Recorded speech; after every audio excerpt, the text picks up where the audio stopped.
उमा महेश्वराय नमः। आप सभी का हमारे YouTube चैनल पर हार्दिक स्वागत है। आज सुने सोमवार व्रत की पौराणिक कथा। सोमवार का व्रत चंद्रदेव और भगवान भोलेनाथ की अर्चना हेतु किया जाता है। इस व्रत को श्रद्धा पूर्वक करने से मानसिक क्लेशों से छुटकारा मिलता है एवं सभी मनोकामनाएं पूर्ण होती हैं। सोमवार के दिन व्रत कथा को सुनने मात्र से भगवान शिव की अनंत कृपा प्राप्त होती है। इसलिए इन कथाओं को श्रद्धा भाव से पूरा अवश्य सुनिएगा।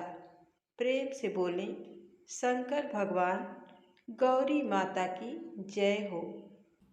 बहुत समय पहले वास्कल नामक गांव में बिंदुक नाम का एक ब्राह्मण रहता था। वह अधर्मी, दुरात्मा एवं महापापी था। उसकी स्त्री बहुत सुंदर थी। उसका नाम चंचुला था।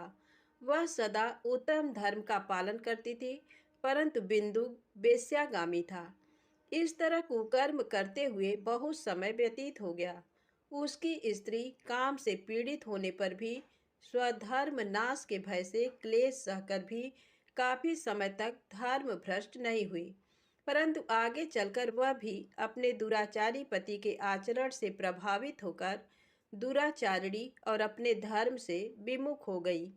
इस तरह दुराचार में डूबे हुए उन पति पत्नी का बहुत सा समय व्यर्थ बीत गया। वेश्यागामी दूषित बुद्धि वाला वह दुष्ट ब्राह्मण बिंदुक समयानुसार मृत्यु को प्राप्त हो नरक में चला गया। बहुत दिनों तक नरक के दुखों को भोग कर वह मूढ़ बुद्धि पापी विंध्य पर्वत पर भयंकर पिशाच हुआ। इधर उस दुराचारी बिंदु के मर जाने पर वह चंचुला नामक स्त्री बहुत समय तक पुत्रों के साथ अपने घर में रहती रही। पति की मृत्यु के बाद वह भी अपने धर्म से गिरकर पर पुरुषों का संग करने लगी थी। सतियां विपत्ति में भी अपने धर्म का पालन करना नहीं छोड़ती। यही तो तप है। तप कठिन तो होता है, लेकिन इसका फल मीठा होता है। एक दिन दैव योग से किसी पुण्य पर्व के आने पर वह अपने भाई बंधुओं के साथ गोकर्ण क्षेत्र में गई। उसने तीर्थ के जल में स्नान किया एवं बंधुजनों के साथ यहाँ वहाँ घूमने लगी। घूमते घूमते वह एक देव मंदिर में गई। वहां उसने एक ब्राह्मण के मुख से भगवान शिव की परम पवित्र एवं मंगलकारी कथा सुनी। कथावाचक ब्राह्मण कह रहे थे कि जो स्त्रियां व्यभिचार करती हैं वे मरने के बाद जब यमलोक जाती हैं तब यमराज के दूत उन्हें तरह तरह से यंत्रणा देते हैं। वे उसके कामांगों को तप्त लौह दंडों से दागते हैं। तप्त लौह के पुरुष से उसका संसर्ग कराते हैं। ये सारे दंड इतनी वेदना देने वाले होते हैं कि जीव पुकार पुकार कर कहता है कि अब वह ऐसा नहीं करेगा, लेकिन यमदूत उसे छोड़ते नहीं। कर्मों का फल तो सभी को भोगना पड़ता है। देव ऋषि मनुष्य सभी इससे बंधे हुए हैं। ब्राह्मण के मुख से ये वैराग्य बढ़ाने वाली कथा सुनकर चंचुला भय से व्याकुल हो गई। कथा समाप्त होने पर सभी लोग वहां से चले गए। तब कथा बाँचने वाले ब्राह्मण देवता से चंचुला ने कहा, हे ब्राह्मण, धर्म को न जानने के कारण मेरे द्वारा बहुत बड़ा दुराचार हुआ है। स्वामी, मेरे ऊपर कृपा कर मेरा उद्धार कीजिए। आपके प्रवचन को सुनकर मुझे इस संसार से वैराग्य हो गया है।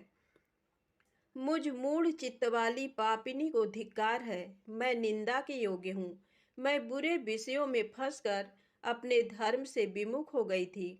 कौन मुझ जैसी कुमार्ग में मन लगाने वाली पापिनी का साथ देगा? जब यमदूत मेरे गले में फंदा डालकर मुझे बांध कर ले जाएंगे और नरक में मेरे शरीर के टुकड़े करेंगे, तब मैं कैसे उन महायातनाओं को सहन कर पाऊंगी? मैं सब प्रकार से नष्ट हो गई हूँ, क्योंकि अभी तक मैं हर तरह से पाप में डूबी रही हूँ।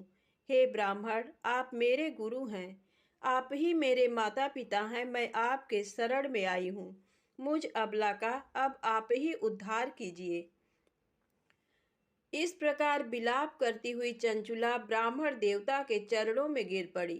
तब ब्राह्मण ने उसे कृपा पूर्वक उठाया और इस प्रकार कहा, नारी, तुम सौभाग्यशाली हो जो भगवान शंकर की कृपा से तुमने वैराग्यपूर्ण ये कथा सुनी।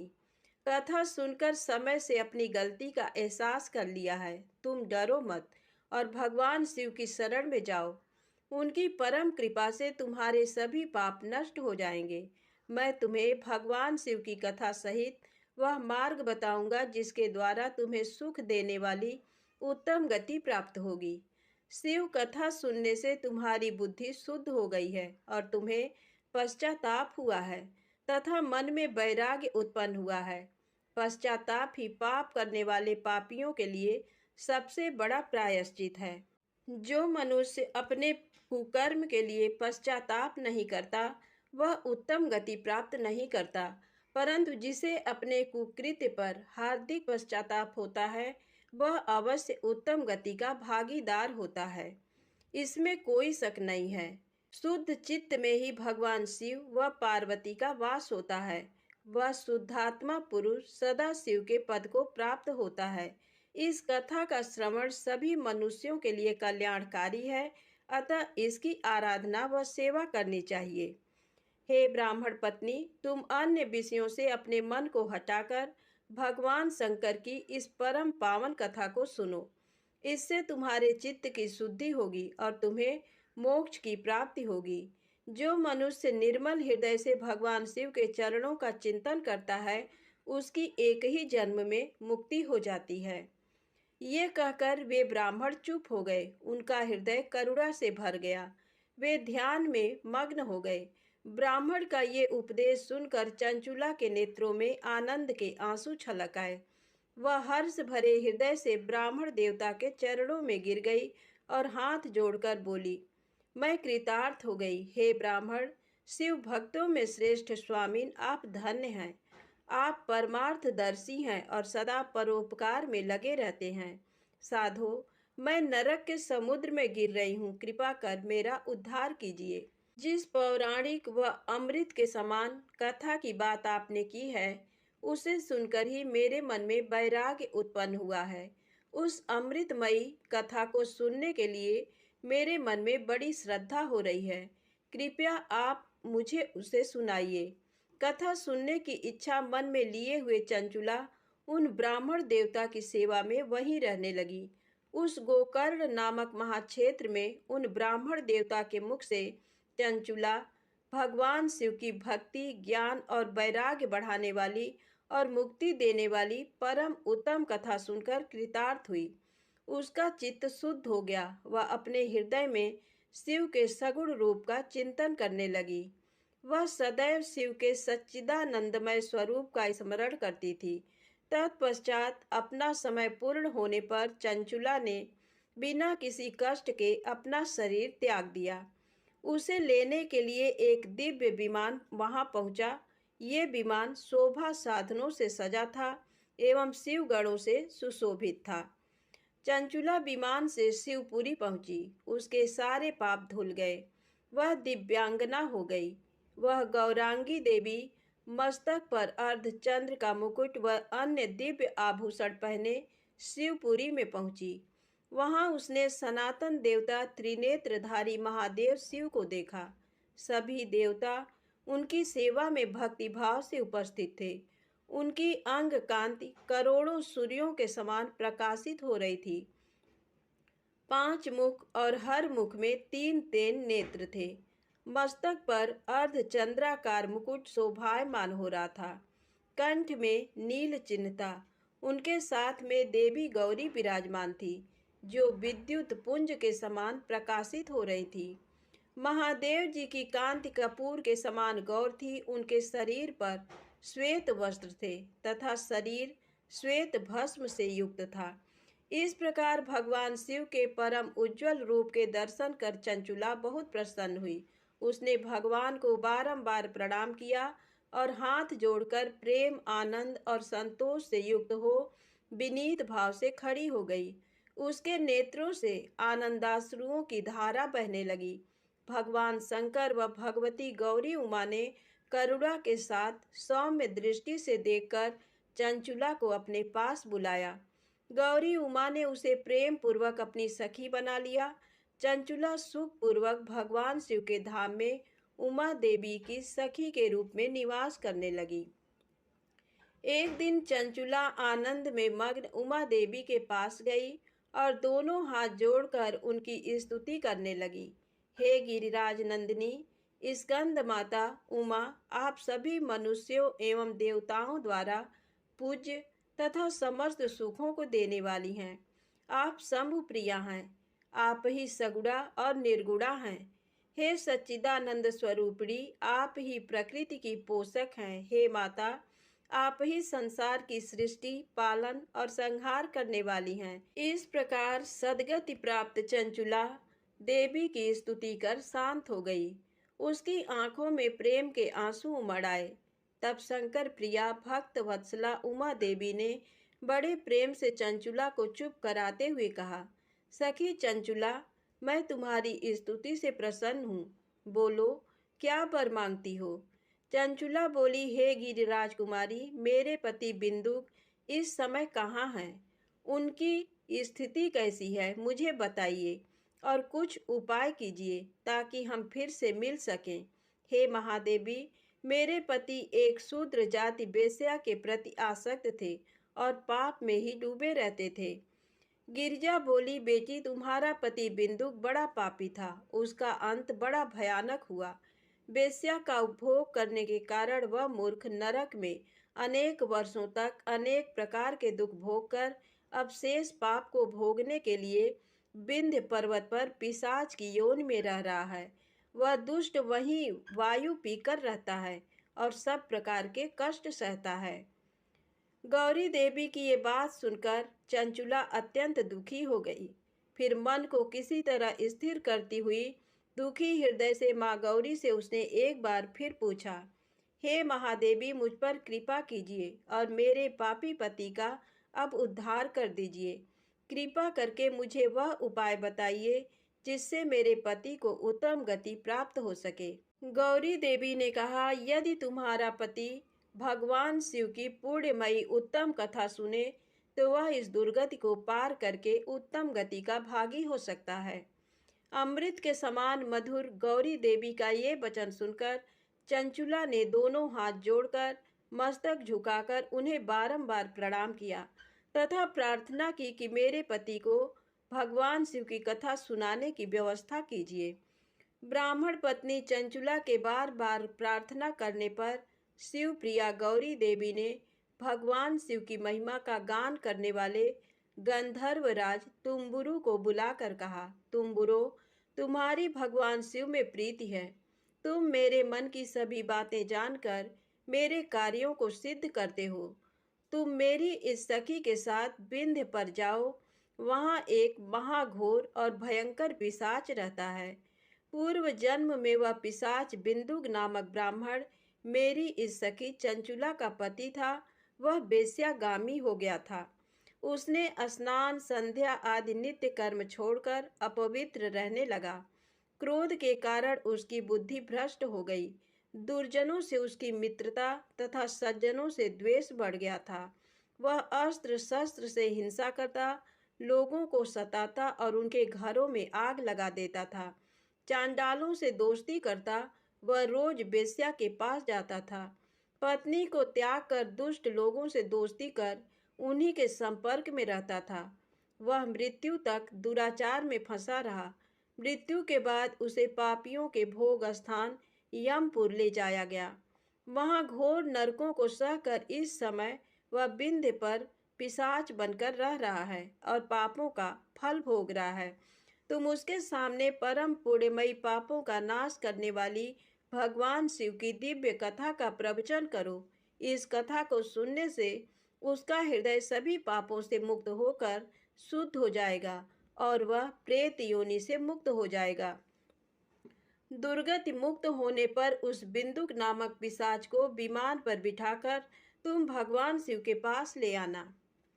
माँ उमा का आदेश पाकर गंधर्वराज तुम्बरो प्रसन्नता पूर्वक अपने भाग्य की सराहना करते हुए चंचुला को साथ लेकर विमान से पिशाच के निवास स्थान विंध्य पर्वत पर गया। वहां पहुंचकर उसने उस विकराल आकृति वाले पिशाच को देखा। उसका शरीर विशाल था, उसकी ठोड़ी बड़ी थी। वह कभी हंसता, कभी रोता, कभी उछलता था। महाबली तुम्बरों ने बिंदुक नामक पिशाच को पासों से बांध लिया। उसके पश्चात तुम्बरों ने कथा बाँचने के लिए स्थान तलाश कर मंडप की रचना की।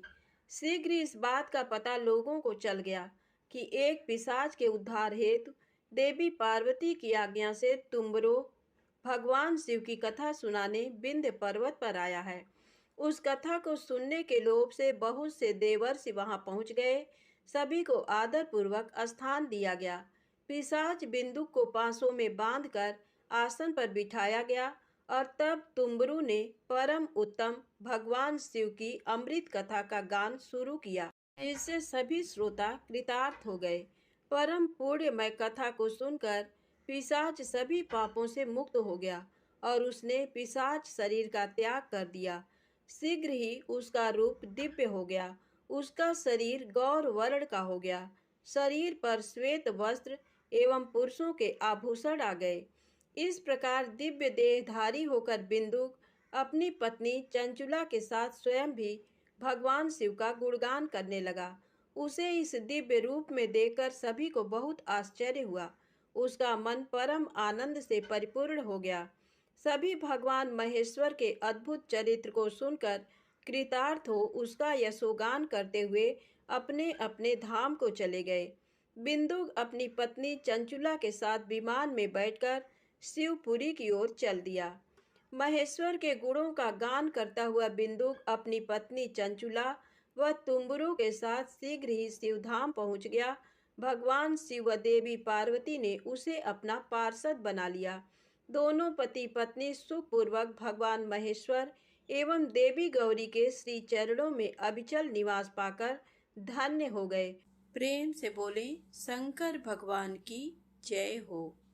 अब आइए सुने सोमवार व्रत की दूसरी पौराणिक कथा। एक समय की बात है, किसी नगर में एक साहूकार रहता था। उसके घर में धन की कोई कमी नहीं थी, लेकिन उसकी कोई संतान नहीं थी। इस कारण वह बहुत दुखी था।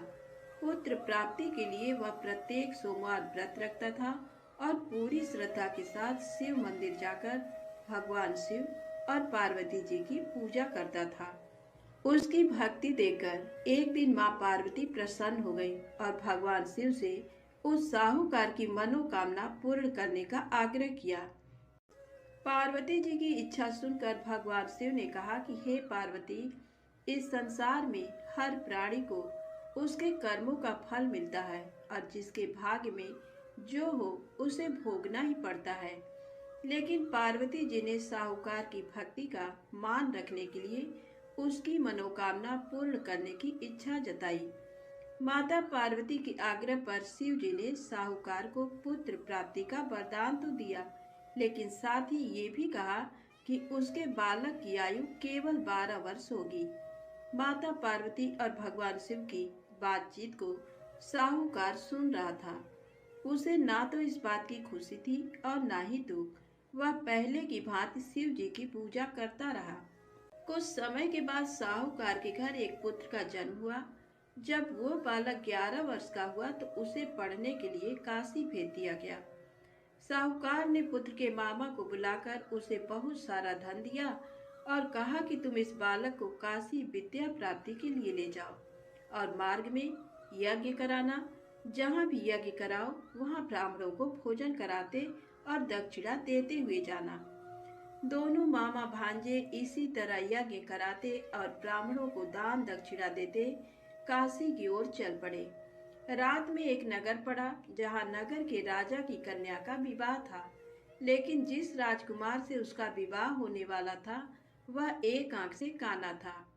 राजकुमार के पिता ने अपने पुत्र के काना होने की बात को छुपाने के लिए एक चाल सोची। साहूकार के पुत्र को देखकर उसके मन में एक विचार आया। उसने सोचा क्यों न इस लड़के को दूल्हा बनाकर राजकुमारी से विवाह करा दूं। विवाह के बाद इसको धन देकर विदा कर दूंगा और राजकुमारी को अपने नगर ले जाऊंगा। लड़के को दूल्हे के वस्त्र पहनाकर राजकुमारी से विवाह कर दिया गया। लेकिन साहूकार का पुत्र ईमानदार था। उसे ये बात न्याय संगत नहीं लगी। उसने अवसर पाकर राजकुमारी के चुन्नी के पल्ले पर लिखा कि तुम्हारा विवाह तो मेरे साथ हुआ है, लेकिन जिस राजकुमार के संग तुम्हें भेजा जाएगा वह एक आंख से काना है। मैं तो काशी पढ़ने जा रहा हूँ।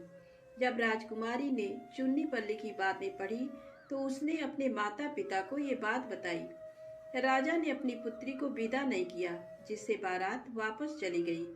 दूसरी ओर साहूकार का लड़का और उसका मामा काशी पहुंचे और वहां जाकर उन्होंने यज्ञ किया।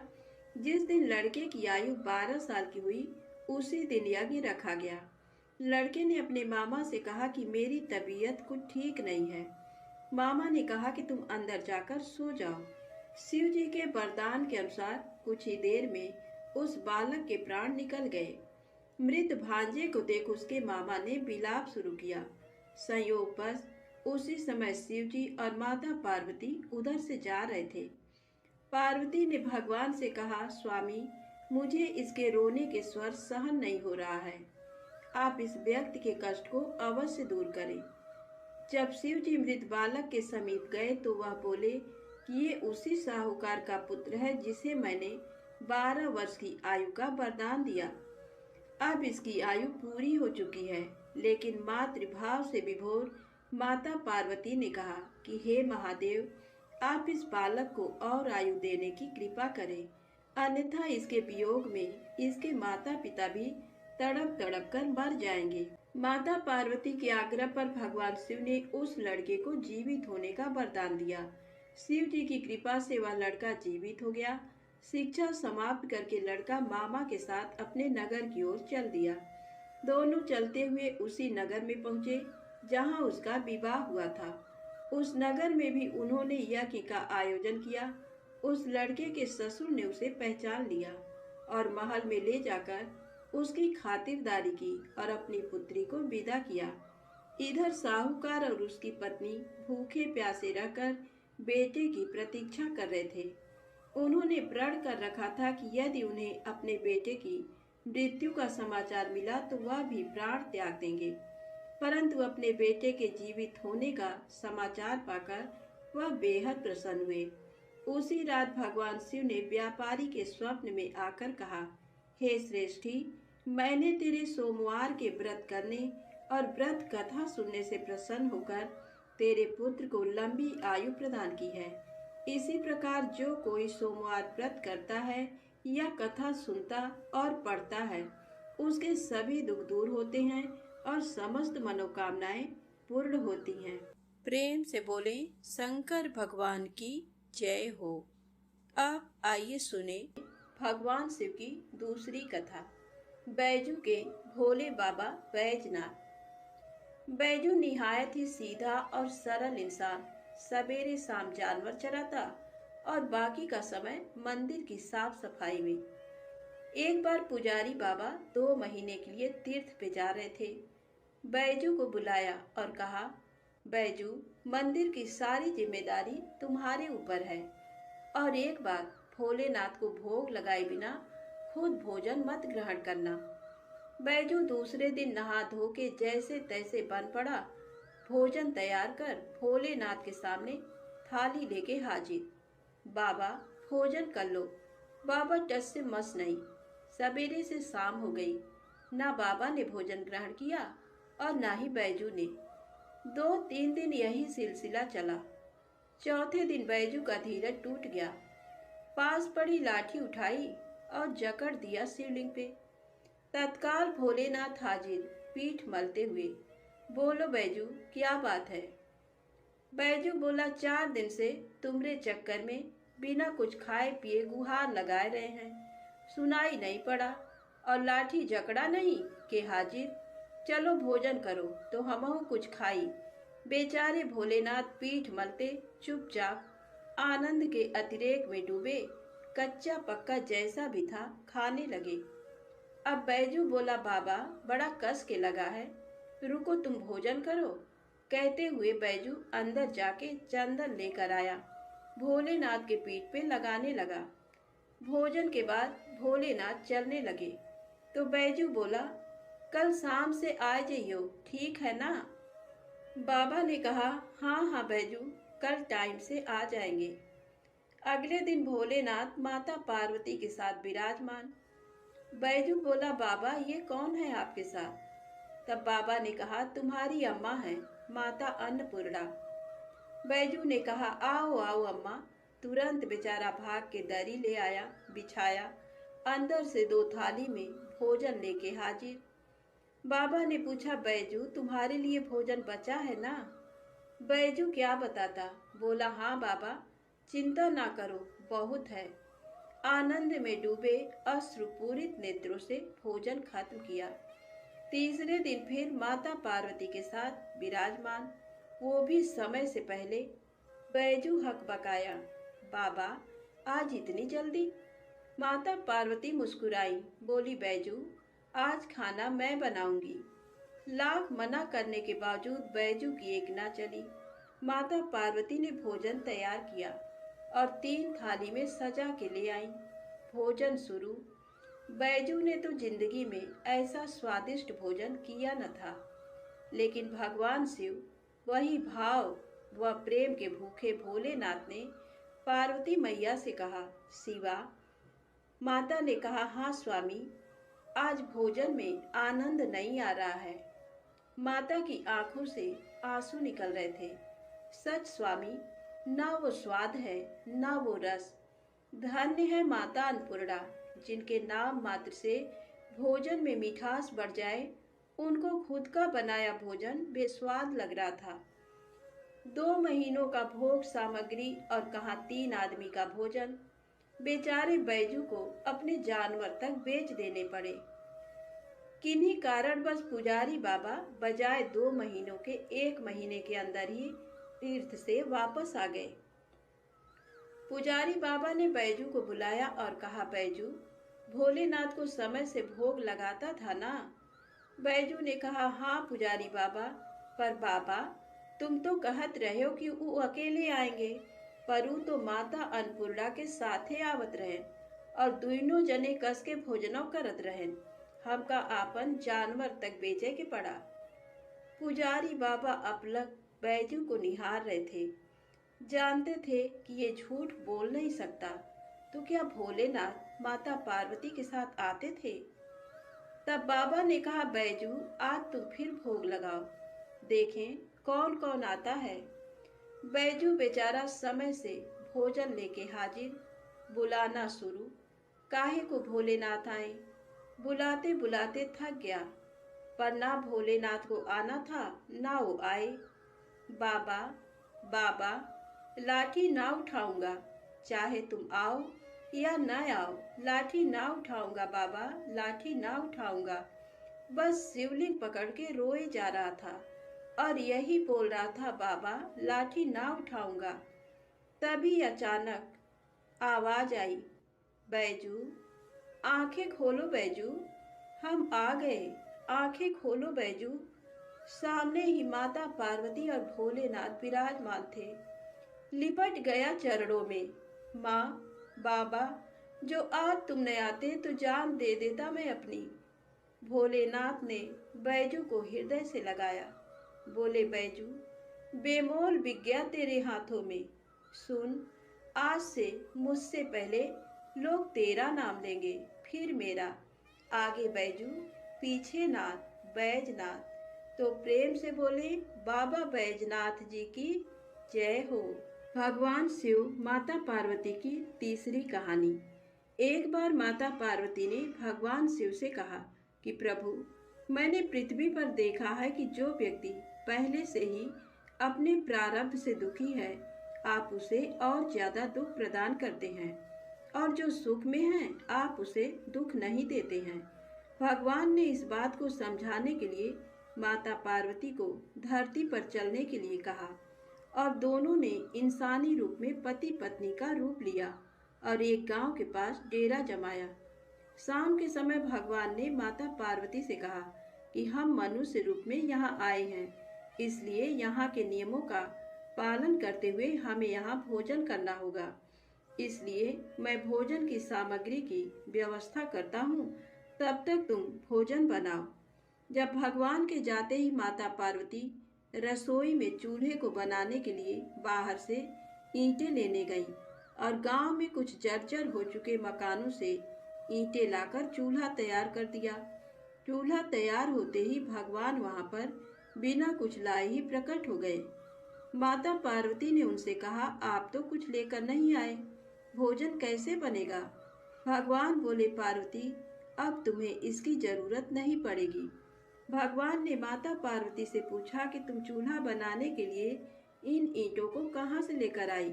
तो माता पार्वती ने कहा, प्रभु इस गांव में बहुत से ऐसे घर भी हैं जिनका रख रखाव सही ढंग से नहीं हो रहा है। उनकी जर्जर हो चुकी दीवारों से मैं ईंटें निकाल कर ले आई। भगवान ने फिर कहा, जो घर पहले से खराब थे तुमने उन्हें और खराब कर दिया। तुम ईंटें उन सही घरों की दीवार से भी तो ला सकती थी। तब माता पार्वती बोली, प्रभु उन घरों में रहने वाले लोगों ने उनका रखरखाव बहुत सही तरीके से किया है और वो घर सुंदर भी लग रहे हैं। ऐसे में उनकी सुंदरता को बिगाड़ना उचित नहीं होता। भगवान बोले, पार्वती यही तुम्हारे द्वारा पूछे गए प्रश्न का उत्तर है। जिन लोगों ने अपने घर का रखरखाव अच्छी तरह से किया है, यानी सही कर्मों से अपने जीवन को सुंदर बना रखा है, उन लोगों को दुख कैसे हो सकता है? मनुष्य के जीवन में जो भी सुखी है वो अपने कर्मों के द्वारा सुखी है और जो दुखी है वो अपने कर्मों के द्वारा दुखी है। इसलिए हर एक मनुष्य को अपने जीवन में ऐसे ही कर्म करने चाहिए कि जिससे इतनी मजबूत व खूबसूरत इमारत खड़ी हो जाए, कभी भी कोई भी उसकी एक ईंट भी निकालने ना पाए।